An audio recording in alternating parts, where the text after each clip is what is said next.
प्रस्तुत प्राप्त प्रसंगी प्राप्त स्थळी कीर्तनरूपी सेवेकरता निवडलेला अभंग विवेक ज्यांच्या घरी पाणी भरत होता, भक्तीचा वसा घेऊन जे कुटुंब या वारकरी संप्रदायाच्या पावनभूमीमध्ये उदयाला आलेलं होतं, भविष्य काळाकडे सातत्याने दृष्टी ठेवून वर्तमान काळ कसा जगावा, परमार्थ करत असताना कशा पद्धतीने जगावा हे समाजाला दाखवून दिलं, शिकवलं, परमार्थ समाजाला शिकवला ही सांगणारं असणारं तत्त्व भगवंताच्या जवळ जाऊन ज्यांनी प्रेम संपादन केलं, या प्रेमाच्या भक्तीच्या जोरावरती जगाच्या बापाला म्हणजे साक्षात पंढरीश पांडुरंग परमात्म्याला आपल्या स्वतःच्या हाताने नैवेद्य खाऊ घातलं, अशी असणारे प्रेममूर्ती श्री संत नामदेवराया यांचा अवघ्या 3 चरणाचा सुंदर असणारा अभंग आज आपण या ठिकाणी निरूपणासाठी निवडला. विठला विठल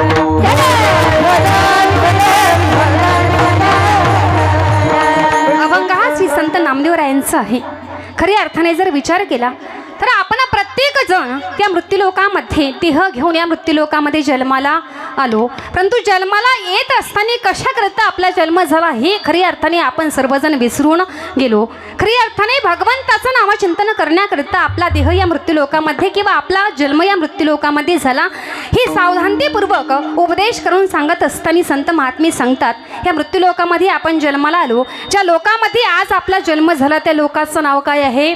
मृत्यूलोक. या मृत्यूलोकामध्ये जेवढे जीव जन्माला आले ना दादांनो, त्या प्रत्येक जीवाला जावं लागलंय. आजपर्यंत मरण हे कुणालाही चुकवता आलं नाही, मरण चुकवताही आलं नाही आणि मरण भविष्यामध्ये चुकवताही येणार नाही. खऱ्या अर्थाने या मृत्यूलोकामध्ये जन्माला येणं म्हणजे ही प्रकृती आहे, हा प्रकृतीचा नियम आहे आणि जन्माला आल्यानंतर मला मृत्यू नको, मरण मला नको असं म्हणणं ही समाजामधली काय आहे?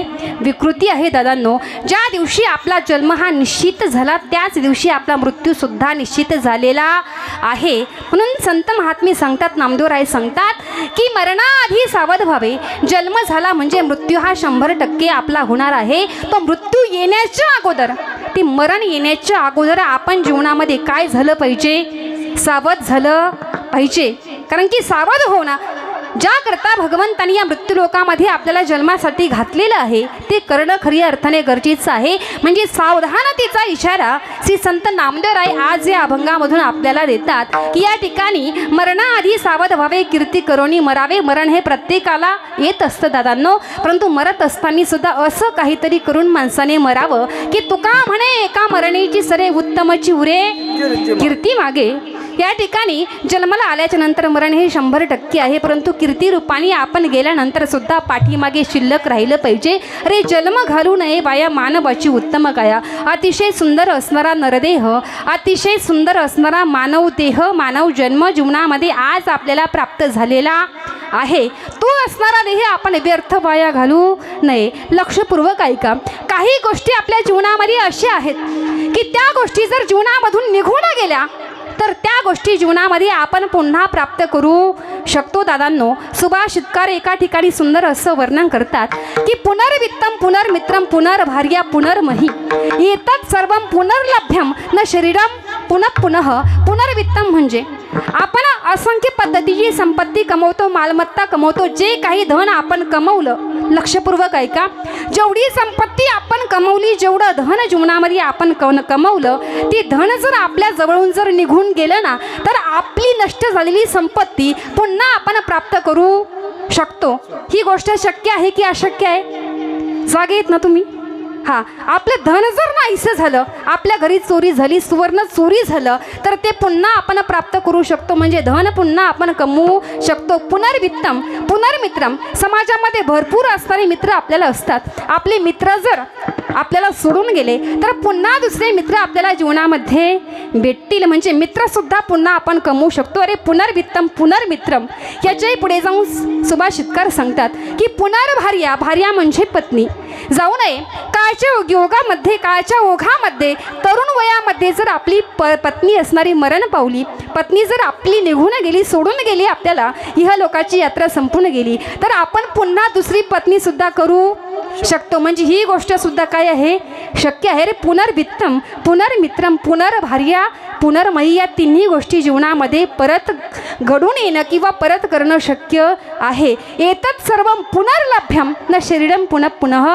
हे पुन्हा प्राप्त करू शकतो, परंतु अनमोल किमतीचं जे शरीर, अनमोल किमतीचा ठेवा जो देह जीवनामध्ये आज आपल्याला प्राप्त झाला, हा देह गेल्याच्या नंतर तो देह पुन्हा आपल्याला प्राप्तच होईल किंवा तो देह आम्ही पुन्हा प्राप्त करू शकतो, एवढं सामर्थ्य, एवढी ताकद विश्वामध्ये कुणामध्ये सुद्धा नाही दादांनो. म्हणून जोपर्यंत आपण आहोत ना जिवंत, जोपर्यंत हे शरीर आपल्याजवळ आहे, शरीर संपत्ती आपल्याजवळ आहे, तोपर्यंत भगवंताचं चिंतन सावध होऊन जीवनामध्ये आपण केलं पाहिजे. याच्याही पुढे जाऊन नामदेवराय सांगतात की या ठिकाणी मनुष्य जन्म अतिशय सर्व जन्मामध्ये असणारा कसं आहे, उत्तम आहे. अरे शरीर उत्तम चांगले, शरीर सुखाचे घोसुले, शरीरे साध्य होय केले, शरीरे साधिले परब्रह्म.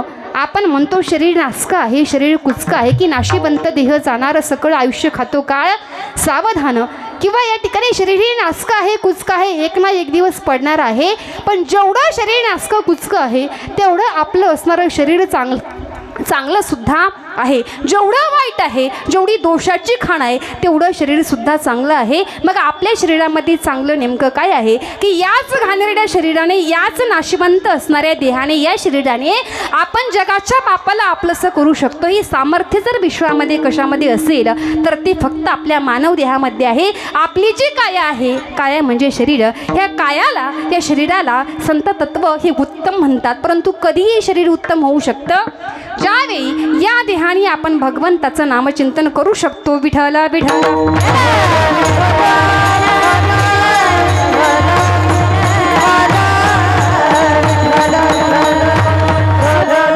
झाला आपल्या अभंगाचा सरळ सरळ भावार्थ.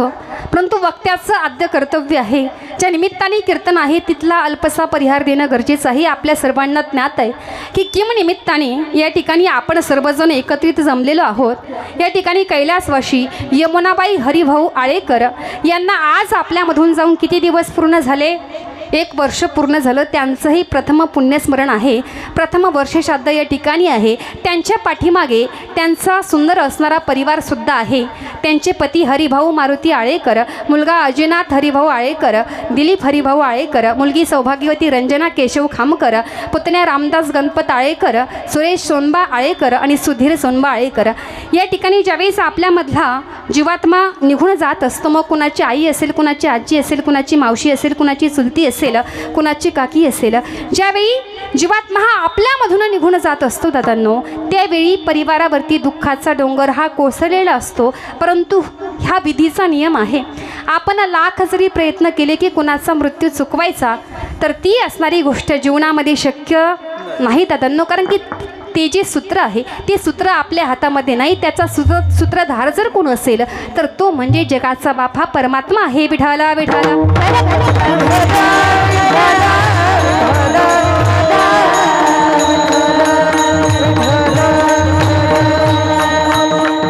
हा विधीचा नियम आहे. याच्यामध्ये लाख जरी प्रयत्न केले कुणाचा मृत्यू जीवनामध्ये आपण चुकू शकत नाही दादांनो. फक्त काय करू शकतो, जोपर्यंत आहोत ना जिवंत तोपर्यंत, आणि ह्या समाजाची रीतच आहे. आणि बऱ्याच ठिकाणी म्हणतात की जोपर्यंत व्यक्ती जिवंत आहे तोपर्यंत त्याला व्यवस्थित पाहणं हे मुलांचं कर्तव्य आहे. मग गेल्याच्या नंतर सुद्धा वर्षश्राद्ध केलं पाहिजे, दशक्रिया विधी केली पाहिजे. का रिकामा खर्च करावा?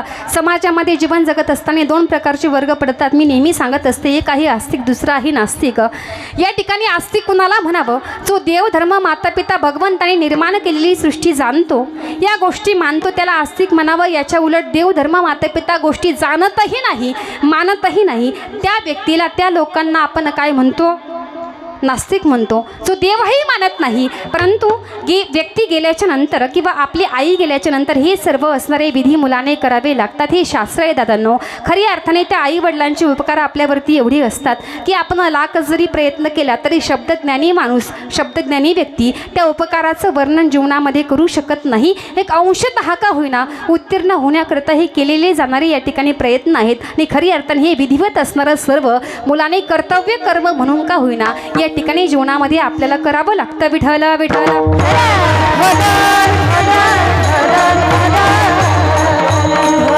कारण की गेलेला जो जीवात्मा आहे तो पुन्हा या विश्वामध्ये आपल्याला पुन्हा कधीही दिसत नाही. संत तत्व सांगतात, संत महात्मे सांगतात, मरत ते शरीर, आत्मा हा आपला कधी मरत नाही. आत्मा हा कधी मरत नाही. विश्वामध्ये कुठलंही शस्त्र असं नाही की ते शस्त्र आपल्या आत्म्याला कापू शकतं. कुठलंही पाणी असं नाही की पाणी आत्म्याला बुडवू शकतं. म्हणजे सांगण्याचं तात्पर्य या ठिकाणी आत्मा जो आहे, आत्मा हा भगवंताचा काय आहे, अंश आहे. या ठिकाणी आपल्या देहामधला आत्मा राम हा निघून गेल्याच्या नंतर या ठिकाणी आपल्या मातीपासून आपण सहज बोलून जातो की मातीपासून देहाची उत्पत्ती झाली. शेवटी माणूस हा मातीमध्ये काय होतो, मिसळल्या जातो रे. पंचमहाभूतापासून देहाची निर्मिती झाली. शेवटी माणूस हा पंचमहाभूतामध्ये विलीन होत असतो आणि एकदा तो विलीन झाला रे झाला की पुन्हा आपण त्याला फक्त फोटोमध्येच बघू शकतो. पुन्हा विश्वामध्ये तो असणारा व्यक्ती, तो असणारा चेहरा जीवनामध्ये पुन्हा कधी आपल्याला दिसत नाही. विठ्ठला विठ्ठला.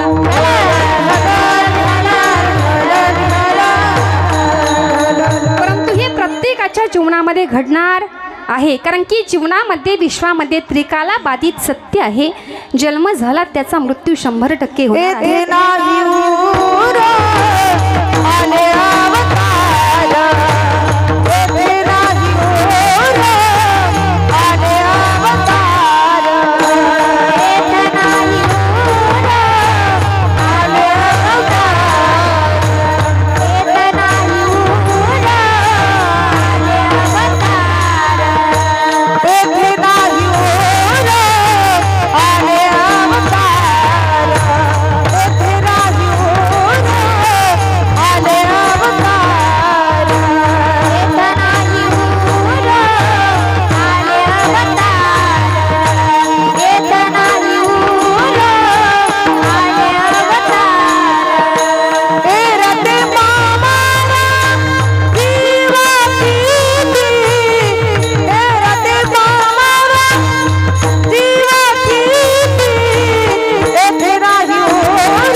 अवतार येरते पामर जीव किती. इथं या मृत्यूलोकामध्ये भगवंतही अवतार घेऊन आले आणि मृत्यूलोकाच्या न्यायानुसार विधानानुसार त्यांना सुद्धा जावं लागलं. म्हणजे जेवढे जेवढे या मृत्यूलोकामध्ये जन्माला आले त्या प्रत्येकाला जायचं आहे. परंतु जात असताना भगवंताचं चिंतन करून जीवाने आपला देह ठेवावा.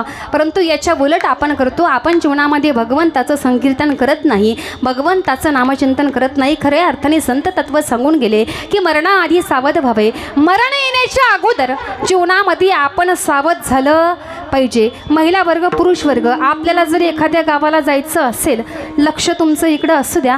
आपल्याला जर पुण्याला जायचं, नगरला जायचं, आपल्याला बसने जायचं, एस टीने जायचं, अशा वेळेस आपण एस टी स्टँडला म्हणजे 11 वाजता एस टी बस त्या बस स्थानकावरती येणार आहे. तर आपण त्या बस स्टँडवरती किती वाजता जाऊन पोहोचलं पाहिजे. आता एस टी 11 वाजता आहे, मग आपण त्या ठिकाणी 11:30 वाजता जर आपण त्या ठिकाणी जाऊन पोहोचलो तर ती असणारी बस मिळेल का आपल्याला. झोपले नाही ना तुम्ही. बसचा टायमिंग आहे 11 वाजता, तिथं जायचं 11:30 वाजता. ती बस मिळेल का आपल्याला. दुसरी शोधावी लागेल. ती बस आपल्याला भेटू शकत नाही. मग 11ची बस जर पकडायची असेल तर आपण बस स्टँडवरती किती वाजता गेलं पाहिजे. कमीत कमी आपण 10:30 वाजता गेलं पाहिजे. नाही 10:30 वाजता गेलो, किमान 11:45 तरी आपण त्या स्थानकावरती जाऊन पोहोचलं पाहिजे. नाहीतर बसही 11ला आहे आणि आपण 11:15 वाजता किंवा 11 वाजता टाईम टू टाईम आपण त्या ठिकाणी जाऊन पोहोचतो. अशा वेळेस काही उपयोग होत नाही. ती बस निघून जाते आणि निघून गेल्याच्या नंतर पुन्हा ती बस पाठीमागे येऊ शकत नाही दादांनो. म्हणजे खऱ्या अर्थाने आपल्याही जीवनाची अवस्था तशी होती. संत महात्मे सांगतात की मरणाआधी सावध व्हावे. मरण येण्याच्या अगोदर माणसाने सावध झालं पाहिजे. पण बरेच जण कधी सावध होतात, ज्यावेळेस यम आपल्याला समोर उभा दिसतो. कारण की शेवटच्या क्षणी मृत्यू हा माणसाला कळतो हे सुद्धा त्रिकाला बाधित काय आहे, सत्य आहे.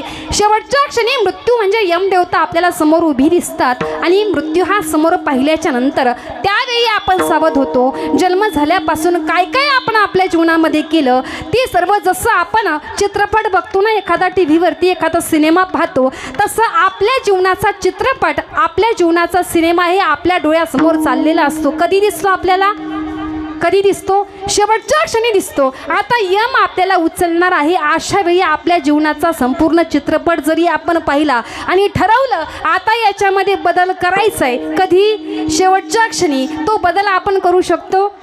अरे नाही जीवनामध्ये कधी देवाचं नामचिंतन केलं, नाही कधी पांडुरंग परमात्म्याचं दर्शन केलं, नाही कधी आळंदी पंढरपूरची वारी केली, आता शेवटच्या क्षणाला आता भगवंत नाही तर आता यमदूत आपल्याला नेण्याकरता आले. आता आपण विचार केला की आता आपण भगवंताचं नाव घेऊ, ती शक्य नाही. अरे ज्याने आयुष्यभर फक्त संसाराचं चिंतन केलं, शेवटच्या क्षणी त्याच्या डोळ्यासमोर काय दिसतं, फक्त आणि फक्त आपला संसार त्या ठिकाणी दिसतो. भगवंत आठवत नाही, भगवंत दिसत नाही. त्या क्षणी, शेवटच्या क्षणी आपण सावध जरी झालो तरी त्या सावधानतेचा काही उपयोग नाही दादांनो. मग सावध कधी व्हावं, या ठिकाणी सावधानतेचे 3 प्रकार संत महात्मे सांगतात दादांनो. एक तर जन्माला येण्याच्या अगोदर आपण सावध असलं पाहिजे. कधी, जन्माला यायच्या अगोदर. आता जन्माला येण्याच्या अगोदर जर आपण सावध झालो असतो तर आत्तापर्यंत आपला उद्धार झाला असता, भगवंताने आपल्या जवळ आपल्याला बोलावलं असतं, मुक्ती प्राप्त झाली असती. कधी, जन्माच्या अगोदर जर आपण सावध झालो असतो.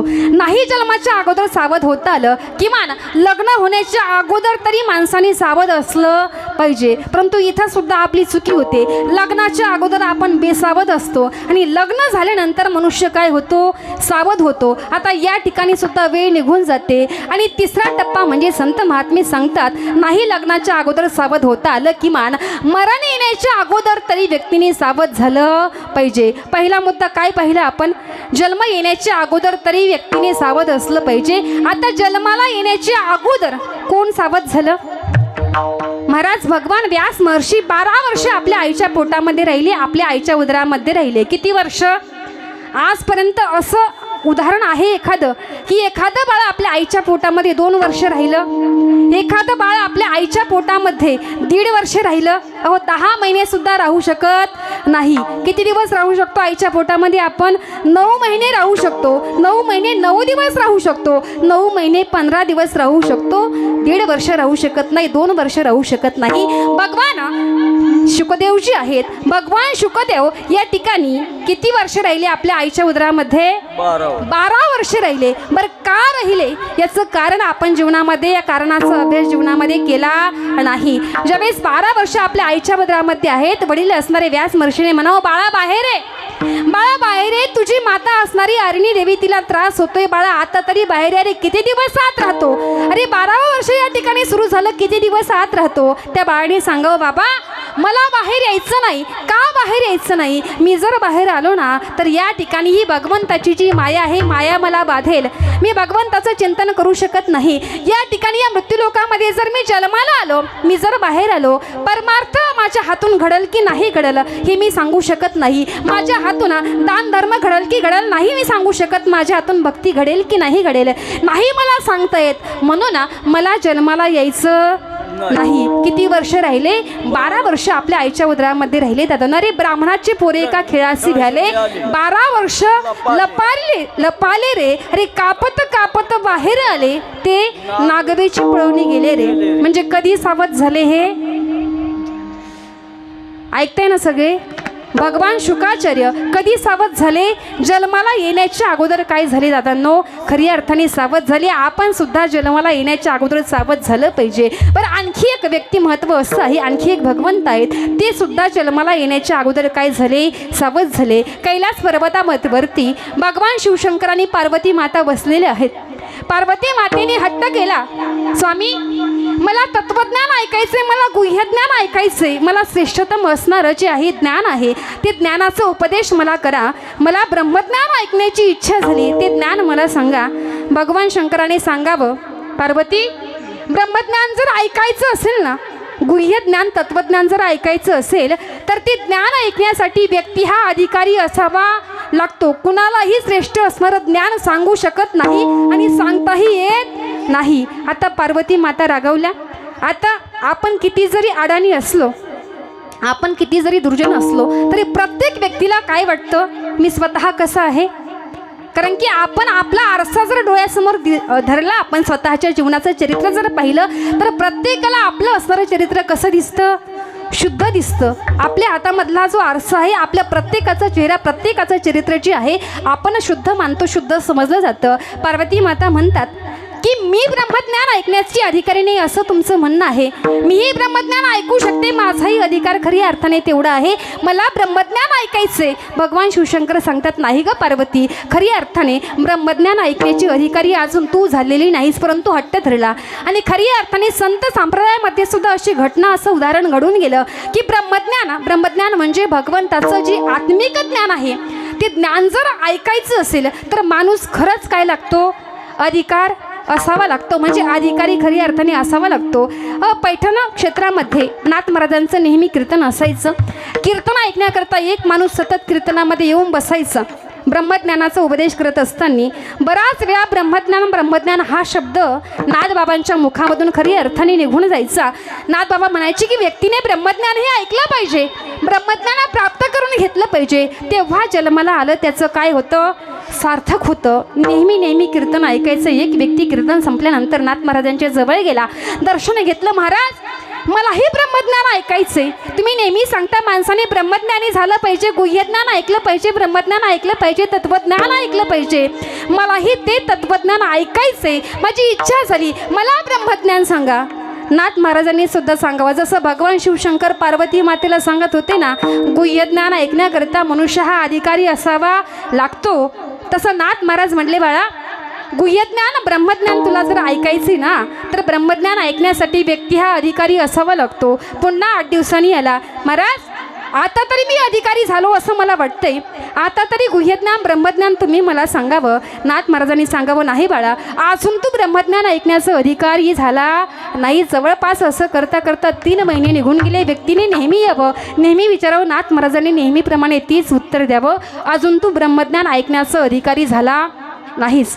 एक दिवस जास्त हट्ट धरल्याच्या नंतर नाथ महाराजांनी सांगितलं, ठीक आहे, आज मी तुला ब्रह्मज्ञान सांगतो, पण ब्रह्मज्ञान जर तुला ऐकायचं असेल तर अगोदर आपल्या दोघांना गंगेवरती जावं लागेल. गंगेवरती स्नान केल्याच्या नंतर मी तुला ब्रह्मज्ञान सांगतो आणि आता तू ब्रह्मज्ञान ऐकण्याचा अधिकारी झालास. ठीक आहे म्हटलं, आनंद झाला. नाथ महाराजांचं दर्शन घेतलं. गंगेवरती दोघंही गेले. गंगा मैयामध्ये स्नान करत असताना नाथ महाराजही जवळ त्या ठिकाणी उभा आहेत. सांगितलं 3 वेळा स्नान करायचं. 3 वेळा स्नान केल्याच्या नंतर ब्रह्मज्ञान तुला काय होईल, प्राप्त होईल. परंतु ते असणारं स्नान घोटे स्नान करायचं नाही. घोटे स्नान कशाला म्हणतात ते काय कीर्तनामध्ये सांगत नसतात, परंतु आपल्या पायाच्या गोट्यापासून खाली स्नान करणं म्हणजे फक्त पाय धुणं म्हणजे काय असतं, गोटे स्नान असतं. आता बरेच जण तीर्थाच्या ठिकाणी गेल्याच्या नंतर सुद्धा काय करतो आपण, महिला मंडळ काय करतो, गोटे स्नान करतो, म्हणजे पायावरती पाणी घेतो, आपण भगवंताचं दर्शन घेतो.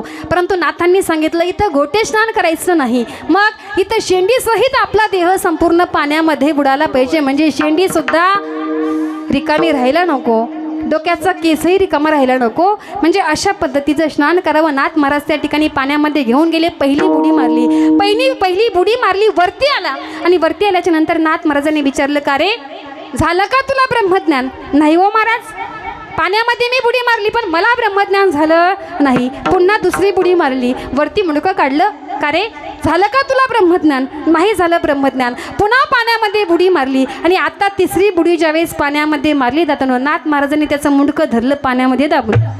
नाथ महाराजांनी मुंडकं धरलं खाली, पाण्यामध्ये मुंडकं दाबून धरलं. जवळपास 5 मिनिटं सोडलंच नाही.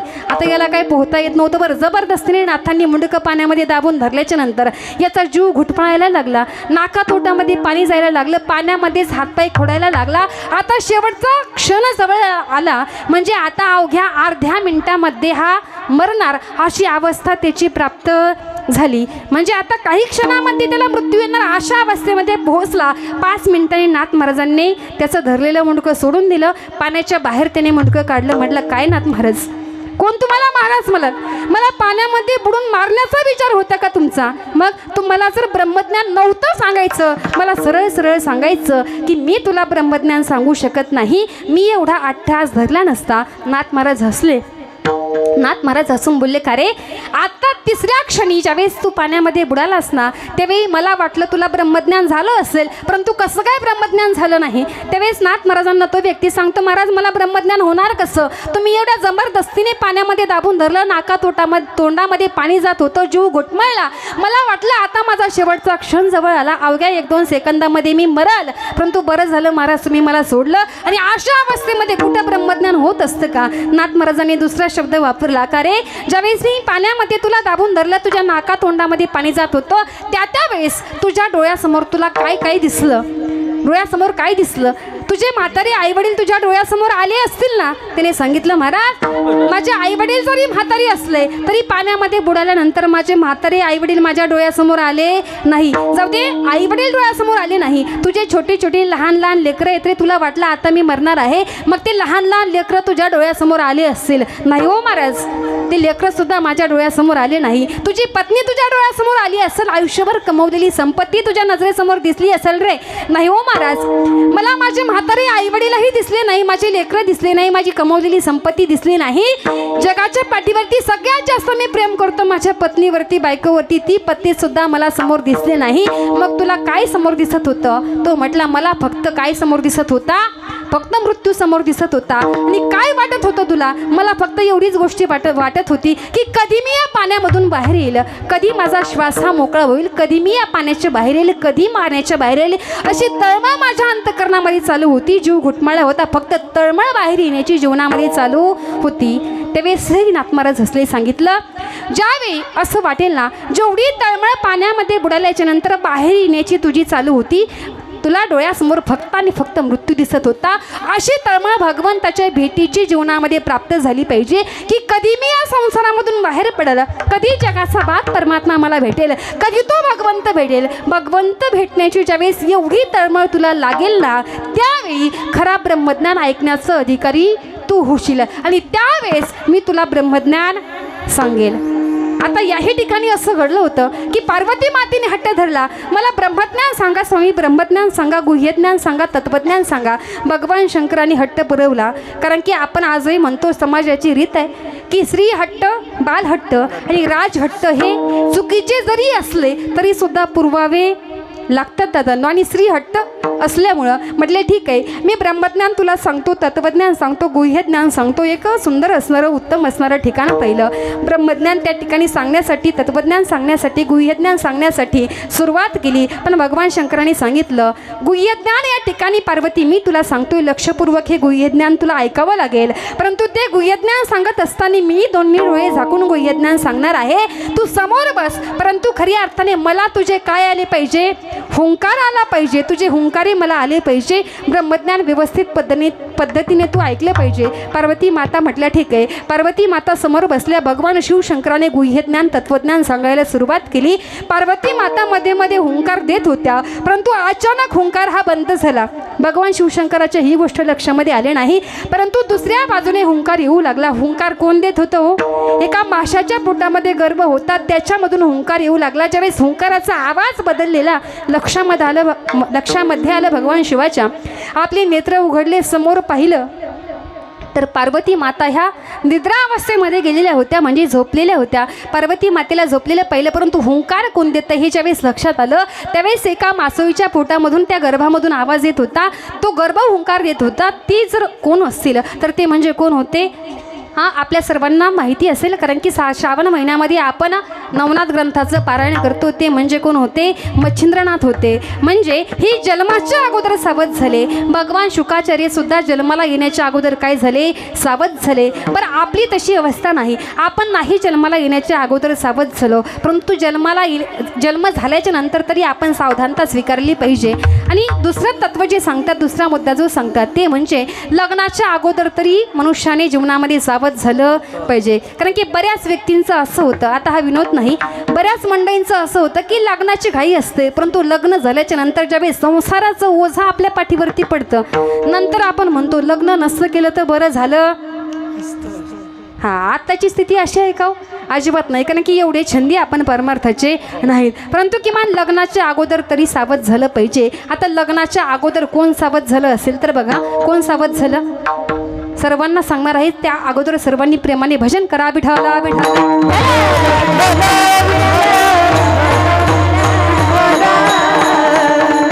लग्नाच्या अगोदर सावध झाले ते म्हणजे समर्थ रामदास स्वामी. ज्या दिवशी लग्न होतं, लग्नाच्या बोहल्यावरती होते, मध्ये आंतरपाठ धरलेला होता.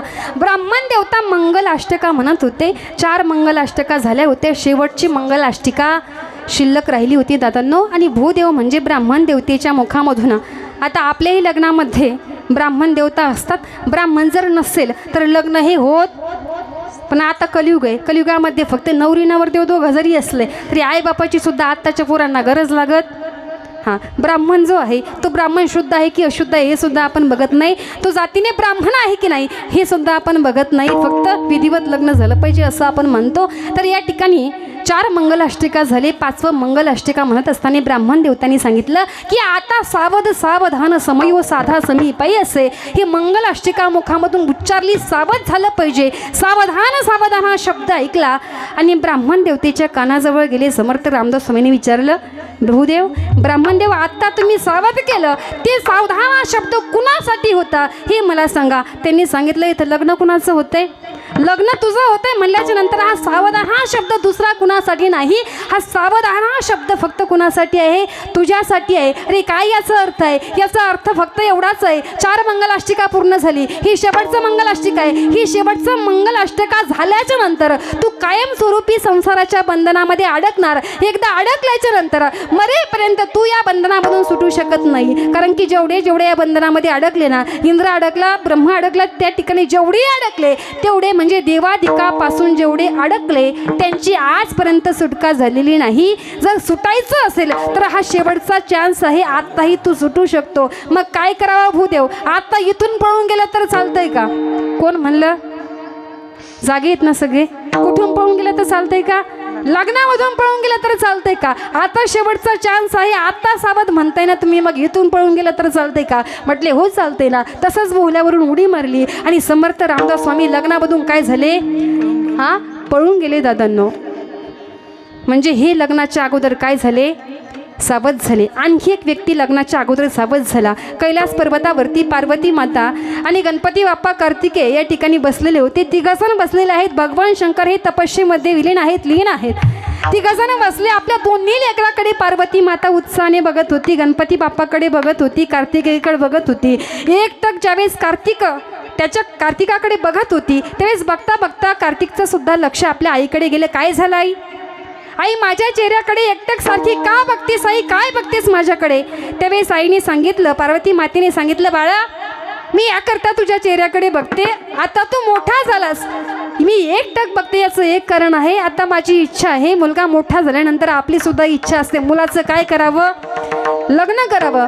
मुलगा मोठा झाला की मुलाचं लग्न झालं पाहिजे. आपल्या घरी जर पाहुणे मंडळी जर आले तरी आपण येणाऱ्या जाणाऱ्या पाहुणे मंडळीला सुद्धा सांगतो, माझी मुलगी मोठी झाली, मुलीकडे लक्ष असू द्या. मुलगा मोठा झाला, मुलाकडे काय असू द्या? लक्ष असू द्या. परंतु आत्ताचे पाहुणे मुलीकडे लक्ष असू द्या असं अजिबात म्हणत. हां, लक्ष कुणाकडे असू द्या म्हणतात? आमच्याकडं मुलगा आहे, आमच्या मुलाकडे फक्त लक्ष असू द्या. आता लक्ष असू दे याचा अर्थ एखादी मुलगी असेल तर आमच्या मुलाचं लग्न झालं नाही म्हणून मुलाकडे लक्ष असू द्या असा त्याचा अर्थ होतो. पार्वती माता कार्तिकेयला म्हणतात, तू मोठा झालास बाळा, आता तुझं लग्न व्हावं अशी माझी इच्छा आहे, मग तुझं लग्न केलं पाहिजे. आता कार्तिक स्वामी म्हणतात, आई लग्न म्हणजे काय असतं का? आई लग्न म्हणजे काय असतं हे कार्तिक स्वामींना माहिती नव्हतं. आई लग्न म्हणजे काय असतं? बा लग्न हे 2 जीवाचं मिलन असतं. लग्न हे दोघांचं लागलं जातं. त्यासाठी नवरी असावी लागते. आई नवरी असावी लागते. मग नवरी नेमकं काय असते? नवरी म्हणजे काय असते? बाळा नवरी म्हणजे एक स्त्री असते, एक मुलगी असते. आई स्त्री म्हणजे काय असतं? कशी असते स्त्री? बाळा स्त्री म्हणजे माझ्यासारखी असते. कार्तिक स्वामी म्हणतात, आई या संपूर्ण विश्वामधल्या जेवढ्या स्त्रिया आहेत आई, त्या सर्व स्त्रिया आई तुझ्यासारखी आहेत. हो बाळा, या विश्वामध्ये जगामध्ये जेवढ्या स्त्रिया आहेत ना त्या सगळ्या माझ्यासारख्याच आहेत. आई सगळ्या स्त्रिया जर तुझ्यासारख्या असतील तर मला लग्न करायचं नाही. कैलासावरून त्या ठिकाणी पळाले कोण? कार्तिक स्वामी पळायला लागले. पार्वती माता म्हणतात, बाळा थांब, बाळा थांब. परंतु कार्तिक स्वामी काही थांबायला तयार नाही. पार्वती माता थोड्याशा पाठीमागं धावल्या. कार्तिक स्वामी थोडंसं थांबले. सांगितलं, माते मला स्पर्श करू नको, मला स्पर्श करू नको, माझ्या पाठीमागे येऊ नको, माझ्या लग्नाचा विचार मनामध्ये काढून टाक. आणि जर आता थोडीशी पुढं आली, माझ्या शरीराला जर स्पर्श केला, तुझी सावली जर माझ्या अंगावरती पडली, तर 7 जन्म तू विधवा होशील. आणि इथून पुढे सुद्धा ज्या महिलाची सावली माझ्या अंगावरती पडेल, जिने मला स्पर्श करण्याचा प्रयत्न केला, तिला 7 जन्म वैधव्य प्राप्त होईल. असं म्हणल्याच्या नंतर पार्वती माता पुढे गेल्या असतील का? पुढे गेल्या नाही, तिथून पाठीमागं आल्या. सांगण्याचं तात्पर्य, कार्तिक स्वामी रामदास स्वामी हे लग्नाच्या अगोदर काय झाले? सावध झाले. दोघंजण जन्माला येण्याच्या अगोदर सावध झाले. हे लग्न विवाह होण्याच्या अगोदर सावध झाले. परंतु संत महात्मे आपल्याला जन्माला येण्याच्या अगोदर किंवा मृत्यू येण्याच्या अगोदर काय करा म्हणतात? सावध व्हा असं म्हणतात. आता मरण येण्याच्या अगोदर कोण सावध झालं? विठ्ठला विठ्ठल